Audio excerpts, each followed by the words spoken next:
I'm big on no excuses. I don't accept no excuses. I don't want to hear any excuses. I live by that myself.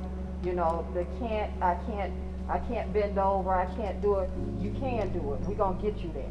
So the can't and the excuses, my arm hurt, okay, well, we're gonna work the lower body because there's no excuses. If your leg hurt, we'll work the upper body, trust me, I got you. Okay, no excuses, no excuses. I am with the training department for the DLC and court service side. Once I heard what the goal is of this program, I automatically said I'm in. And that goal is to bring in more women into law enforcement. Law enforcement for many years has been very homogenous. It's been very white and very male.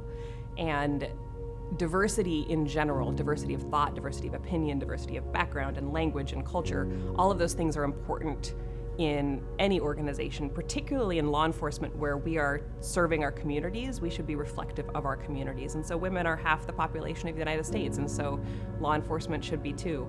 A lot of research shows that if we could get up to at least 30% women, that would be kind of the tipping point in law enforcement. And right now in the United States, women are only about 13%. If I got one weak person, then we're all weak, and we're all going to build each other up to get to that goal where we're going to be able to complete this at the end of our 6 months. And it starts here. We both been through it. Yeah. Her way long time. Hey, listen.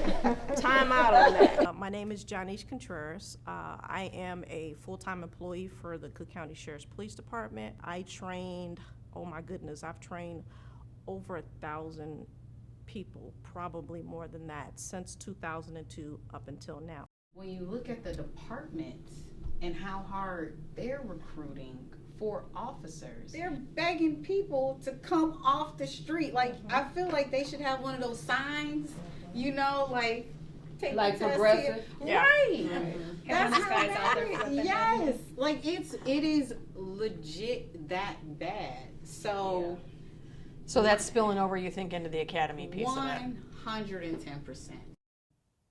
I've been in law enforcement for approximately 15 years, and I've never felt this way. During my time, there's been highs and lows, and I always felt like, you know, law enforcement, even though we might go through a low season, something happens where we come back up. But this feels different. When 2020 hit, everything that we had going on, it felt different. All the odds are stacked against us today. No one respects us anymore. No one can trust us. The trust factor has been gone for many, many years. And you have to deal with so many different negatives where you have to sometimes look at yourself in the mirror and you got to figure out what's the big picture.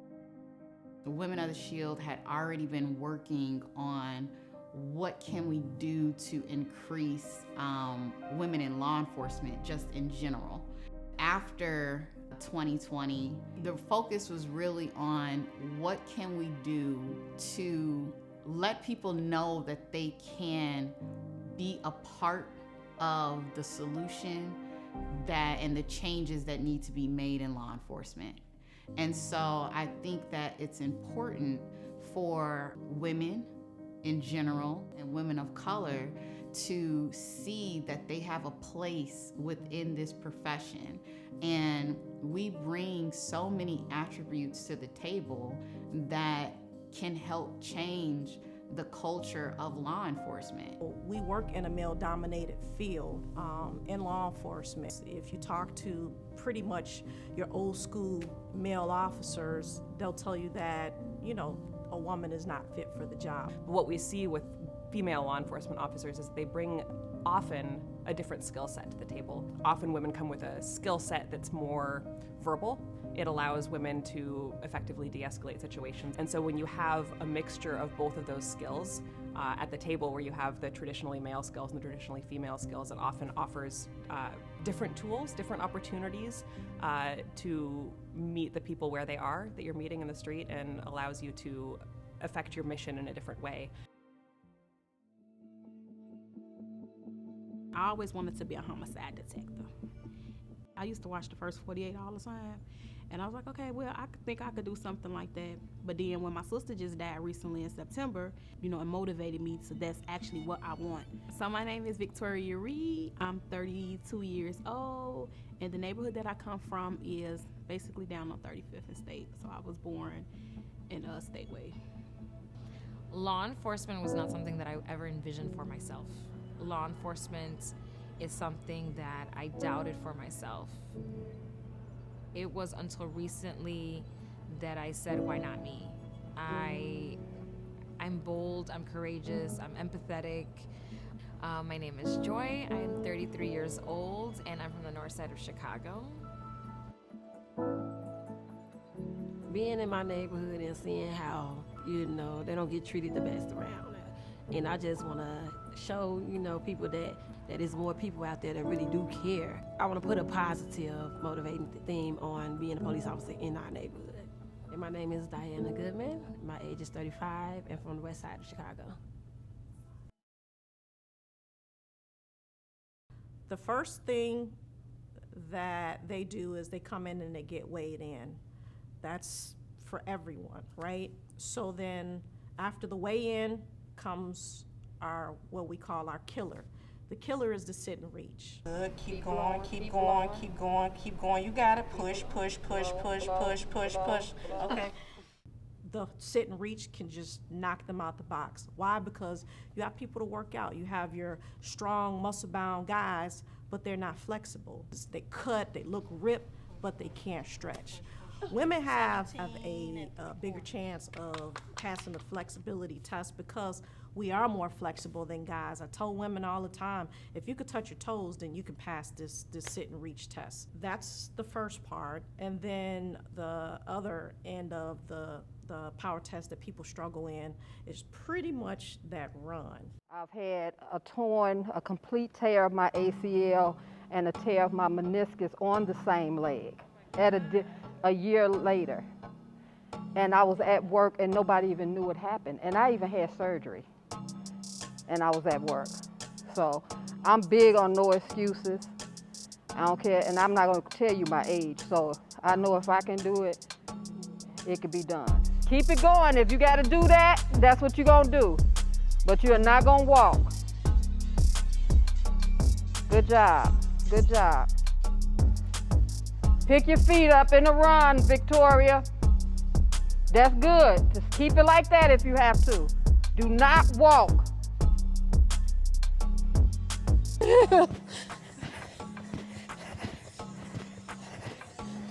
Running. And then I was only able to literally do like one sit-up.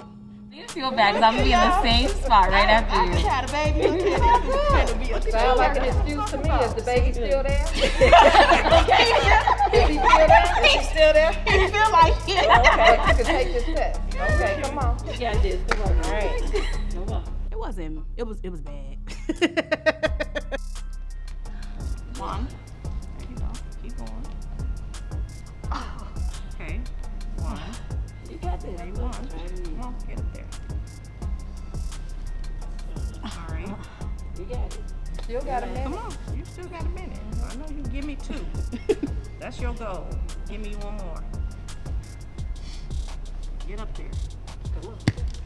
She got to hold my feet. Okay. Hold the feet. How? Tell me how. That first workout was like, okay, it's go time. Like, you didn't prepare.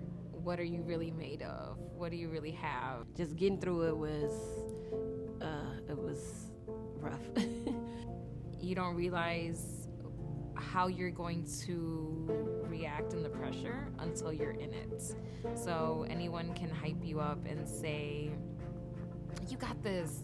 But until you're there with strangers and having to literally grit your teeth through the process is when you realize, like, this is it. Did it. First day. It took her 3 hours, but she made it.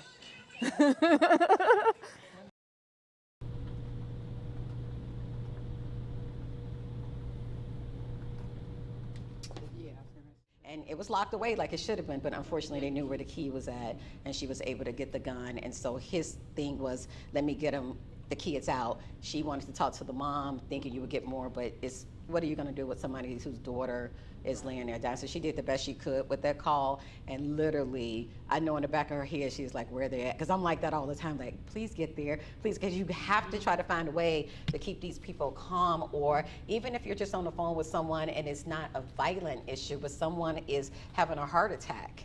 And I don't want you to talk a lot, but I want you to know I'm still there. So we're coming up with things to say to keep them on the phone, but we're telling the officers what's going on. Trust me, these officers are fathers and mothers, and they're killing themselves trying to get there to help this little girl. And one of our goals that we wanted to do through this program was to highlight and show them the diversity that is within the law enforcement community outside of the patrol officer.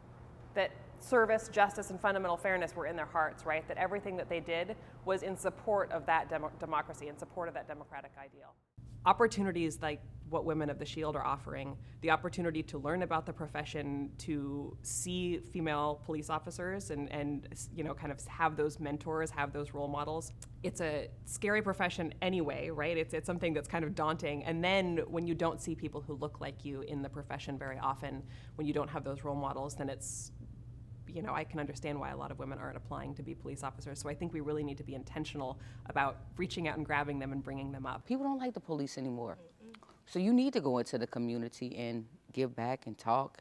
And sometimes that traffic stop with that young boy who is 17, 18, 19, 20 years old with no seatbelt on, you issue him a warning. He feels totally different because he may have had a different interaction with another police department or something like that that wasn't that, you know, that officer wasn't that nice. This is a great opportunity through this organization to provide them with that opportunity, to provide them with mentors and role models and a network, and set them up for success when they go to take their exams and hopefully join the force in the future. Mom kind of says, hey, she says, I don't want to walk the 4 mile, I'm going back to the car. Well, the video across the street of Bloom High School never shows her getting back to that car. So something happened in that woods. Throughout this program, we brought in women who were sergeants, who were evidence techs, who were canine officers. Throughout this cohort, we were able to tap into women that are doing these jobs and show the young women that were going through this program. There are so many things that you can do. All of us who work with the program feel it's important to show the diversity of what you can do once you get into this field. I've never seen a kid that looked so empty. She was no longer a kid. Yeah, and she ended up committing suicide once she got back. And it was because of all the stuff that she had been exposed to. She wasn't able to handle it.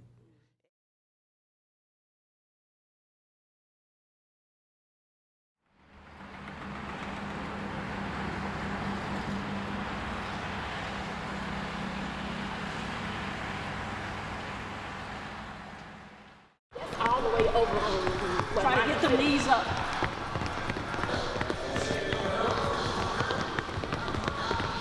Moving your arms is not moving your feet. I felt like the girls started out with a lot of motivation. There was excitement, but I felt like throughout the process, we could see that the girls were disengaging a little bit. When you just show up because you think I'm just gonna make it through, then shame on you. Those are the ones that don't pass because they didn't prepare for it, which in my mind says, do you really want to be in law enforcement? Because if this is the direction you want to go in, then you will be prepared. Like the old saying says, if you're already ready, you don't have to get ready. I think that it could be discouraging for anyone when you're trying to make a lifestyle change, when you're not necessarily in the mindset. That's it. That's the only way to go. So I was kind of like discouraged towards the end, and I actually wanted to like just, I went home and I was like, I'm not coming back. Socioeconomic status, I do feel like it plays a part. It's more of, hey, this is how we manage. You know, this is how we have to live life. We got to work. We don't have time to go to the gym. We don't have money for gym memberships. If you end up getting people from certain neighborhoods, the underserved and underprivileged areas, the way you grew up is what you think that's all there is. That's why you see a lot of times a cycle in families. If you grew up on the west side by Madison, then when you have children, your children, when they start get apartments, it's in that same area. When those kids start having kids, it's in the same areas, in that blanketed area there. And that's because they don't have a person to show them, or at least tell them it's something else out there. We go through a lot at home, and then to have, I go to school online, so my babies is in the background hollering, one wants something to drink, it's like a lot going on, but I'm still there trying to type my paper and listen to my teacher.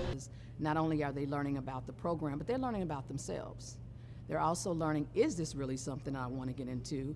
And if law enforcement is it, do I want to do the beat officer position, or is now I have understanding of what else is available. And if we coddle them too much, if we handicap them too much, then we're going to be a disservice to them, right? So you have to make them responsible. You have to make them know that they too have a responsibility. Having a weekly check-in on a Zoom with them, like do a weekly check-in. How are you guys doing? What are you guys doing right now?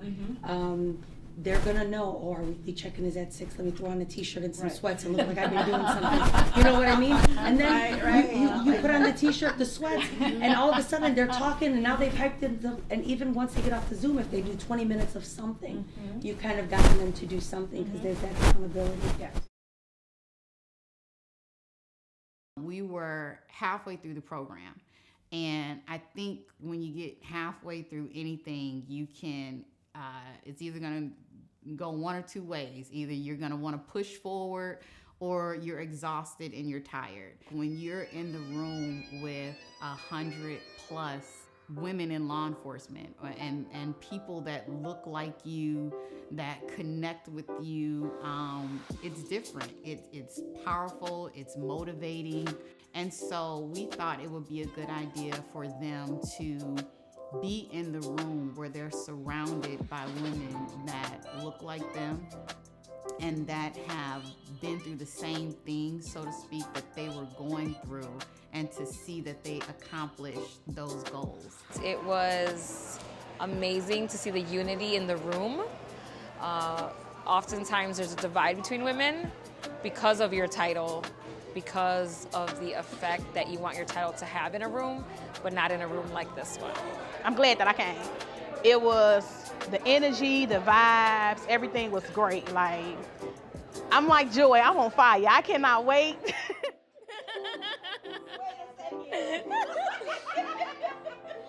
at Deborah, look at Deborah. She's...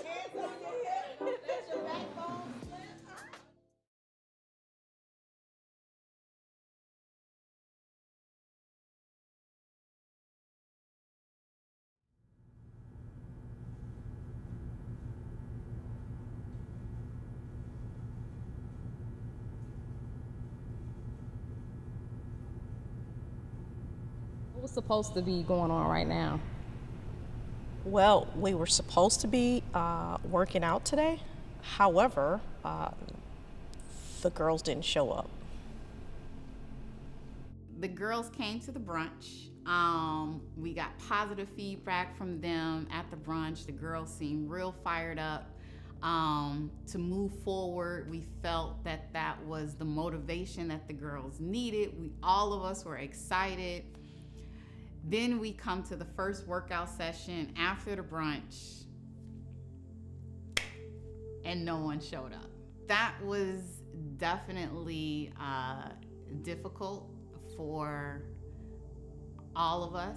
You know, we were all disappointed. Unfortunately, what they don't realize is we were here to help them. You know, we can give them a foundation.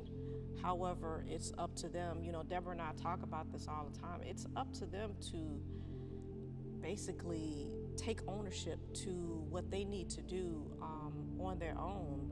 we can lead them to the water, but we can't make them drink, so to speak, you know? We're the cheerleaders, you know, so we're always going to be on the sidelines to help them and cheer them on.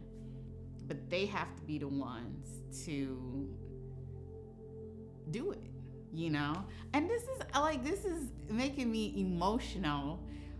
It makes me emotional because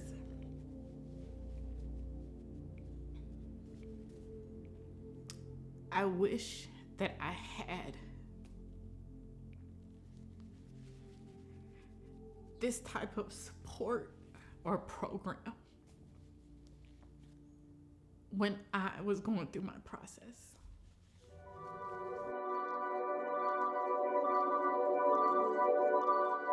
You came too far. Can nobody help me but me? Keep going. Trust the process. Don't ever say what you can't do when you can do it. I have to be my biggest support.